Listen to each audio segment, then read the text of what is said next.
Sur cette litière de granules, nous avons eu différentes étapes. Une première étape, c'était l'étude technique qui a permis de déterminer les différentes caractéristiques d'absorption, de volume des granules. On a comparé ça avec une litière copeaux classique. Au niveau du volume, on constate que, évidemment, les granules sont moins volumineuses au début, mais prennent 2 fois leur volume dès qu'elles sont émiettées. Et ça, en restant sèches, ce qui veut dire que dès qu'on parle d'absorption, ils vont encore prendre plus de volume.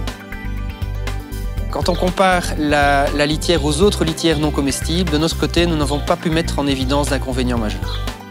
Donc on a étudié en complément un bioprotecteur, donc un adjuvant naturel à cette litière de granules, qui a été étudié sur différentes manières. D'abord sa nature, de manière à vérifier qu'il y avait tout à fait une innocuité pour le cheval, qu'il n'y avait pas non plus d'appétabilité, donc on a vérifié que le cheval ne mangeait pas la litière, que le fait d'avoir ajouté ce bioprotecteur ne changeait en rien les caractéristiques techniques d'absorption de volume de la litière, ce qui était le cas.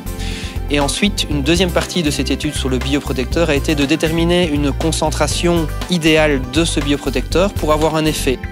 Et quels sont les effets de ce bioprotecteur? C'est d'avoir un aspect hygiénique, donc un petit peu antibactérien, antimicrobien, et aussi un effet anti-insecte qui a été assuré donc sur base de cette concentration qu'on a déterminée.